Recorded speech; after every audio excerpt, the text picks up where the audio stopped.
রূপেরই গৌরবে সাজিয়াছ সাজ, সোনা দানা কত কিয়া রাজকী পোশাক, যেদিন প্রাণ চলে যাবে সবই পড়ে রবে, প্রাণ চলে যাবে সবই পড়ে রবে, গায়ে দেবে মার কি নথন রে মোনা আমার, কেন বাঁধো দালান ঘর। ঠিক কিনা বলে? জাস্ট একটা কলি যদি আপনারা দর্শনাবাসী পারেন, আমার সাথে গান, পুরো দেশ আমাদের এই গানটা আগামীকাল শুনবে, একটা কলি আমার সাথে গাইবেন, আমার কোনো চাওয়া পাওয়া নেই। একসাথে একদিন মাটির ভেতরে কেন বাঁধো দালান ঘর। ঠিক কিনা? দেহ তোমার চর্ম চর গলে পচে যাবে, শিরার উপর শিরাগুলি ছিন্ন ভিন্ন হবে, মন্দ মিরু দণ্ড সবই হবে খণ্ড খণ্ড, মন্দ মিরু দণ্ড সবই হবে খণ্ড খণ্ড, পড়ে রবে মাটির উপরে মোনা আমার, কেন বাঁধো দালান ঘর। একসাথে একদিন মাটির ভেতরে কেন বাঁধো দালান ঘর। ঠিক কিনা বলে?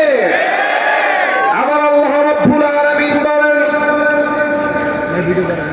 ওয়ামাল হায়াতুদ দুনিয়া ইল্লা মাতাউল গুরুর।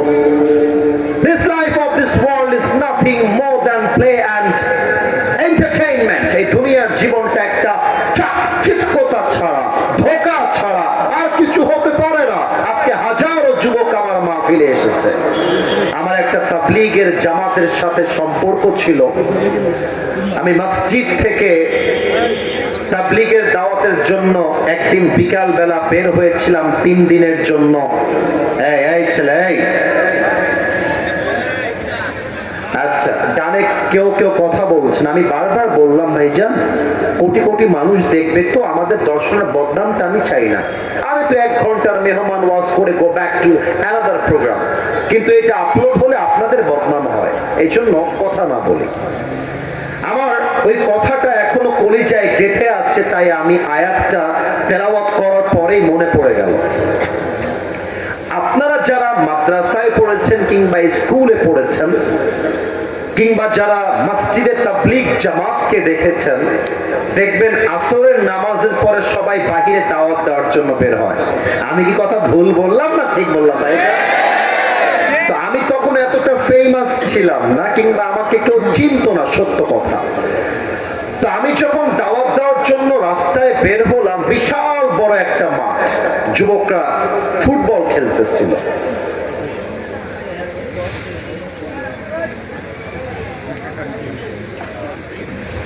তোমাদেরকে আমি যখন ধরবো না, সব ভুলে যাবা কোথায় বাড়ি, কই থেকে আসছো। আমি খুলনার ছেলে, কিন্তু ভাই আমার, আমরা ভালো জায়গায় ভালো, খারাপের জায়গায় খারাপও আমরা হতে পারি। এটা আমাদের খুলনা বিভাগের জেলা যুবক। এতগুলো মানুষ চাতক পাখির মতো তাকিয়ে আছে, ওই 3টা ওখানে গিয়ে গল্প করতেছে। কত সাহস তাদের, চিন্তা করেন। আর কোন কথা আমি যেন আমাকে না বলতে হয়। আমি আবারও বলছি, এরকম কোন মাহফিলে আমার হয় না এতবার বলতে হয়। আমি 1 বছরে 1 দিন এসেছি, আপনাদের ভালোবাসা এত বেশি হবে। আরে আমার মন চাইবে একবার নয়, বছর 10 বার চুয়াডাঙ্গায় আসবো। ঠিক কিনা বলে? একজন যুবককে আমরা ডাকলাম নামাজের জন্য, দাওয়াত দেওয়ার জন্য। ওই যুবকটা কাছে আসলো। আমিরে জামাত, আমাদের তাবলীগের যিনি জামাতের আমির ছিলেন, উনি বললেন, যুবক ভাই আমার, মাগরিবের নামাজের পরে ঈমান এবং আমলের বিশেষ ওয়াজ হবে, আপনি আমাদের সঙ্গে চলেন, মাগরিবের নামাজটা একসাথে পড়বেন। দাওয়াত দেওয়া হলো। প্রথম কথাই সে বলল যে হুজুর আমাকে দাওয়াত দিয়ে লাভ নাই, সামনে যান। রুড হয়ে, খারাপ ভাবে। তো আমির সাহেব বিনয়ের সাথে বললেন, কেন ভাইজান, আপনাকে নামাজের দাওয়াত দেওয়া যাবে না কেন?